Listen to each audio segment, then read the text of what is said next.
antara manusia sering terjadi konflik, pertengkaran, dan berselisih paham. Apalagi baru-baru ini terjadi trend of cut atau memutus hubungan dengan orang lain yang dianggap merugikan. Tak segan-segan beberapa orang memutuskan hubungan dengan sahabat bahkan keluarga sendiri yang dimana lisan atau perbuatannya dianggap menyakiti.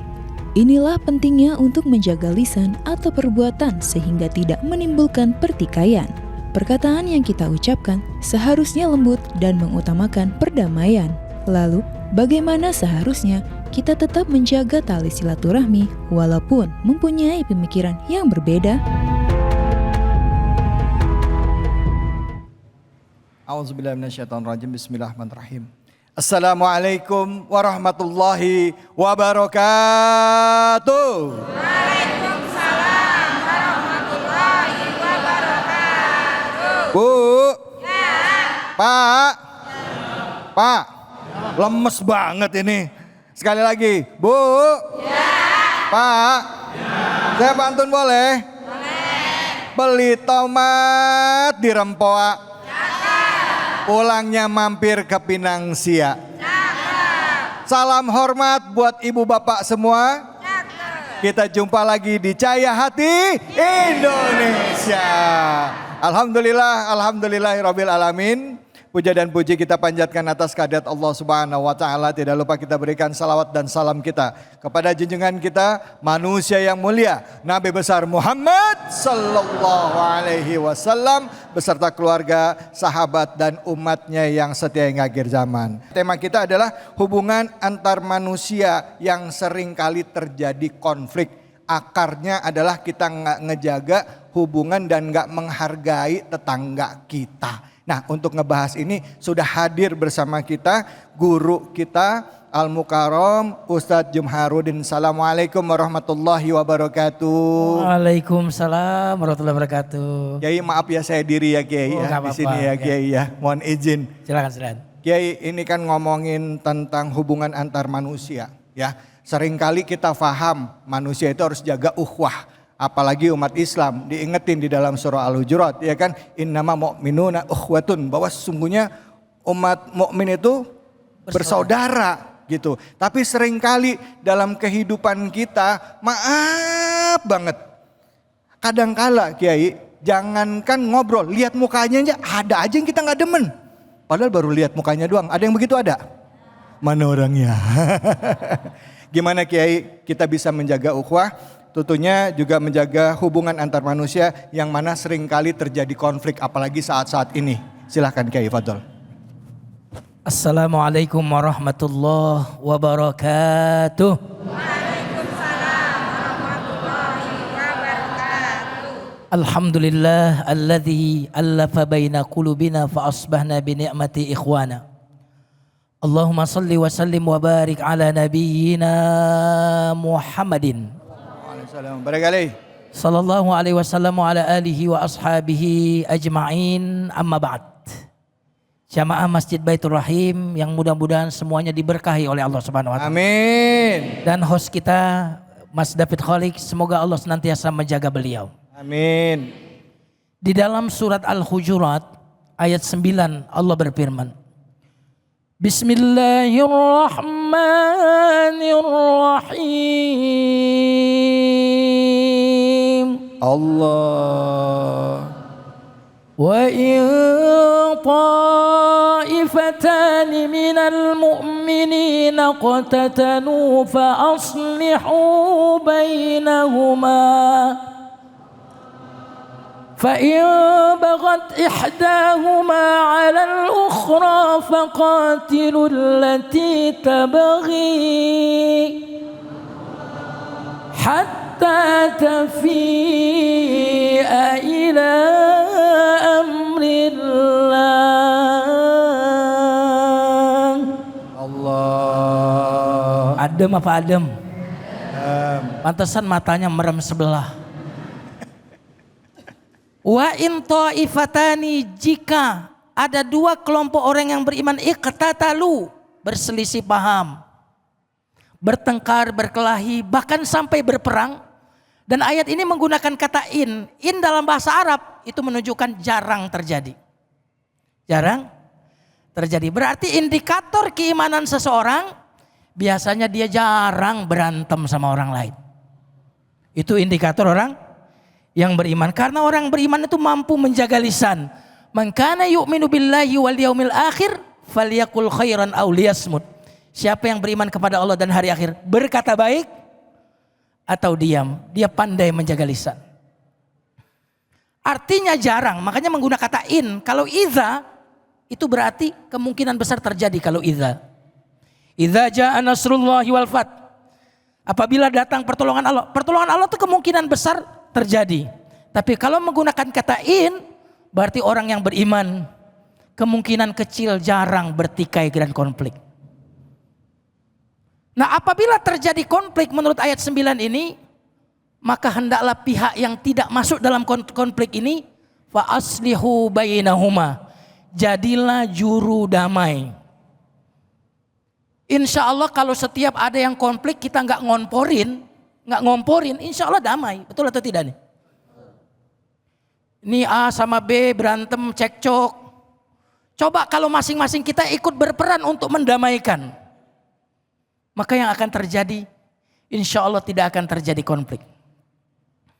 Nah, ayat 10 jamaah sekalian, mengapa kita dilarang untuk konflik? Mengapa kita diperintahkan untuk damai? Innamal mu'minuna ikhwatun fa aslihu baina akhawaykum. Allah.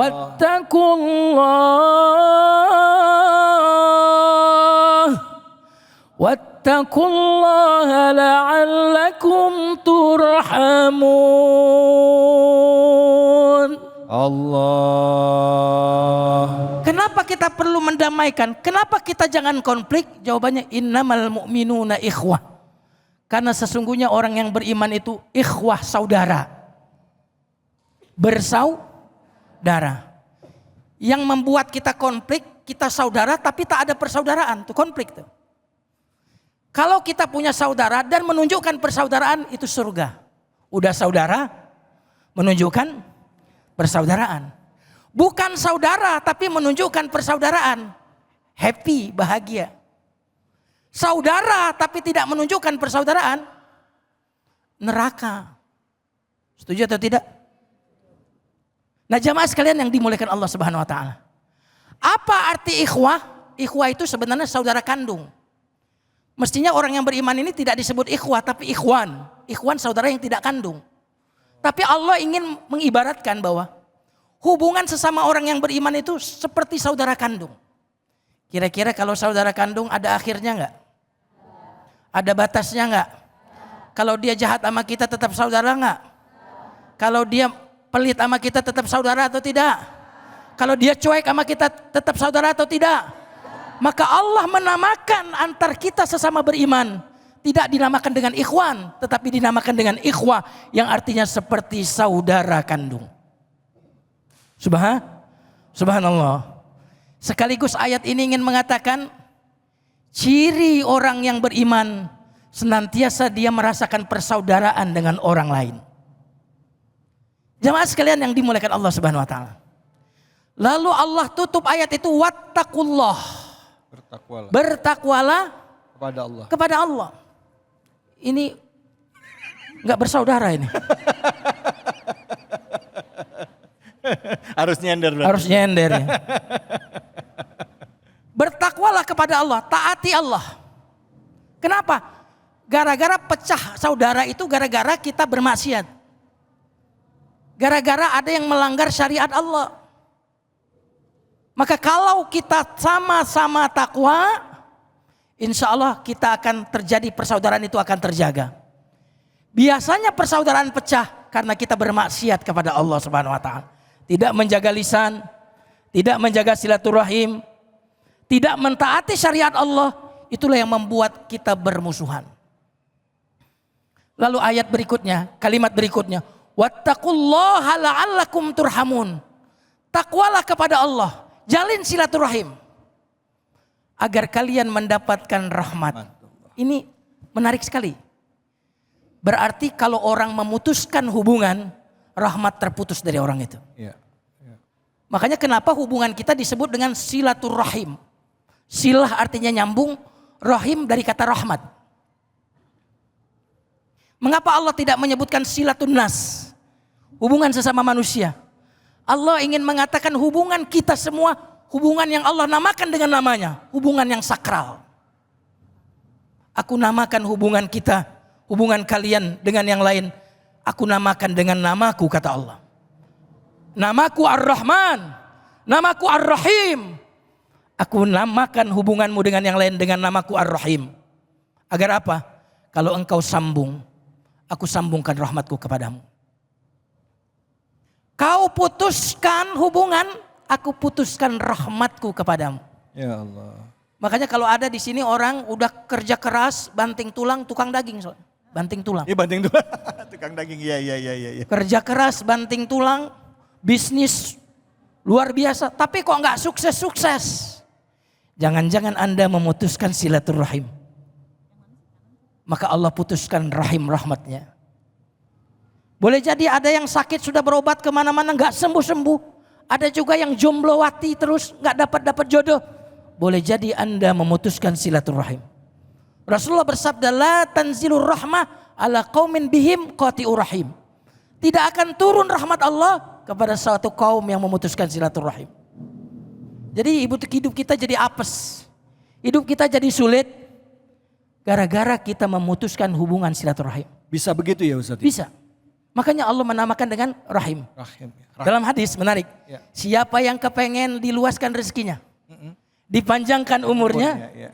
maka hendaklah dia menyambung silaturahim. Nyambung rahim, nyambung rahmat. Putus rahim, putuslah rahmat Allah Subhanahu wa taala. Konflik sih boleh. Iya. Tapi jangan lama-lama, 3 hari. 3 hari. Kita kadang-kadang perpanjangan waktu. Injury time-nya lebih lama Ustaz. Perpanjangan itu sampai ke anak ke cucu. Itu kita. Iya. Jadi boleh kita konflik kalau tidak bisa dihindari. Kata Nabi, la yahillu li muslim ayyahjura akhahu fauqa thalatha layalin. Tidak boleh seorang muslim tidak bertegur sapa dengan saudara muslimnya selama 3 hari 3 malam. Dan yang terbaik adalah yang memulai salam duluan. Masya Allah. Baik, terima kasih banyak Ustaz Jumarudin. Bu. Udah dicatat. Apa ini nyatet resep makanan apa gimana ini? Jadi tadi ya Bu, nggak boleh mutus silaturahim. Awalnya itu dari perasaan seneng nggak seneng. Ada perasaan prasangka, suuzon, akhirnya jelek buruk sangka sama tetangga, jadi akhirnya putus silaturahim. Betul apa betul? Gala-gala omongan nggak enak kedengernya, kita nangkepnya lain, bisa putus hubungan. Betul apa betul? Jangankan sama tetangga, kakak adik aja bisa begitu. Betul apa betul? Apalagi kau cuman gara-gara warisan. Betul apa betul? Ada yang kayak begitu ada? Mana orangnya? Nah, baik Kiai, pertanyaan tentang jangan memutus silaturahim. Ini tadi kan dikatakan di dalam surah Al-Hujurat ayat 10 ya. Jadi dikatakan innamal mu'minuna ikhwatun fa aslihu baina akhwaikum. Terus apa? Wattaku, coba ayo. Biar Ustaz coba nyanyi. Apa Bu? Wattaqullaha la'alakum turhamun apa yarsudun? La'alakum turhamun. Ya, jadi kata Ustaz tadi kan bertakwalah kepada Allah ya kan? Terus apa? Agar kamu mendapat rahmat.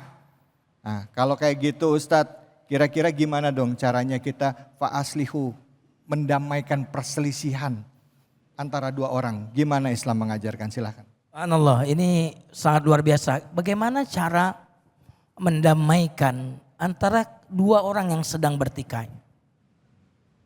Yang bisa pertama kita gunakan adalah lisan kita. Dalam konteks ini para ulama bahkan menyebutkan ini namanya bohong putih. Bohong apa? Anda bohong hitam yang gak boleh. Ustadz ngomong hitamnya jangan ke saya dong Ustadz. Ya. Jadi kita boleh berkata kepada si A, oh si Fulan itu selalu mendoakanmu. Dia sebenarnya sangat ingin akrab dengan kamu. Padahal dia gak ngomong gitu tuh. Kita ngomong ke B juga demikian. Si A itu kepengen banget silaturahim. Jadi kita gunakan lisan kita untuk kemudian membuat keduanya panasnya menjadi hilang. Keselnya menjadi hilang. Ini yang pertama dengan lisan. Yang kedua jamaah sekalian yang dimuliakan Allah Subhanahu wa taala. Menyambung silaturahim itu sebab yang tercepat turunnya rahmat. Makanya dalam hadis tidak ada hukuman yang disegerakan di dunia melebihi cepatnya hukuman orang-orang yang memutuskan silaturahim. Maka kalau kita sudah sholat, sudah haji, sudah ibadah, kok hidupnya susah melulu? Itu jangan-jangan kamu tidak silaturahim. Kita kasih tahu bahayanya memutuskan silaturahim. Rasulullah SAW bersabda, la yadkhulul jannata qati'ur rahimin. Tidak masuk surga orang yang memutuskan silaturahim. Dan saya ingin ngasih tahu, silaturahim itu bukan ngunjungin orang yang baik sama kita, bukan. Silaturahim adalah menyambung orang yang memutuskan dengan kita. Kalau orang sudah baik sama kita itu namanya menjaga silaturahim. Kalau kita mengasih hadiah kepada orang yang baik dengan kita, itu namanya menjaga silaturahim. Tapi silaturahim adalah antas silaman qata'aka. Engkau menyambung orang yang memutuskanmu. Makanya pahala silaturahim itu kontan. Kontan. Rezekinya lancar, penyakitnya sembuh, panjang umur. Kenapa? Karena silaturahim itu tidak mudah. Karena selama ini kita mendatangi siapa? Mendatangi orang yang baik kan hubungannya dengan kita? Iya. Itu bukan silaturahim, itu menjaga silaturahim. Tapi silaturahim adalah mendatangi orang yang memusuhi kita. Memberi orang yang bakhil kepada kita. Memaafkan orang yang menzalimi kita. Orang seperti ini, dia menyambung silaturahim bukan karena dia baik. Bukan karena dia menyambut hubungan itu. Dia menyambung silaturahim karena ridho Allah Subhanahu wa taala. Biarin dia memutuskan, tapi aku tidak. Aku melakukan ini bukan karena dia, tetapi aku melakukan ini karena Allah Subhanahu wa taala. Baik, Ustadz, terima kasih banyak. Ustadz, gimana kalau misalnya udah dizolimin sama orang, dia memilih untuk tidak memaafkan, masih sakit hati saya, 7 turunan saya nggak maafin. Bukannya dalam Islam juga ngizinin kalau misalnya kita minta keadilan sama Allah. Kita berdoa, ya Allah saya pengen dia dapat laknat dia dengan hukuman yang sama dengan saya timpa. Boleh nggak seperti itu? Karena merasa dirinya dizolimi dan tidak adil. Maaf Ustadz, kira-kira begitu. Ya Bu ya? Ini Ibu kayak ngeliatin saya sampai kayak begitu banget ya. Tapi nanti jawabnya ya Ustadz ya.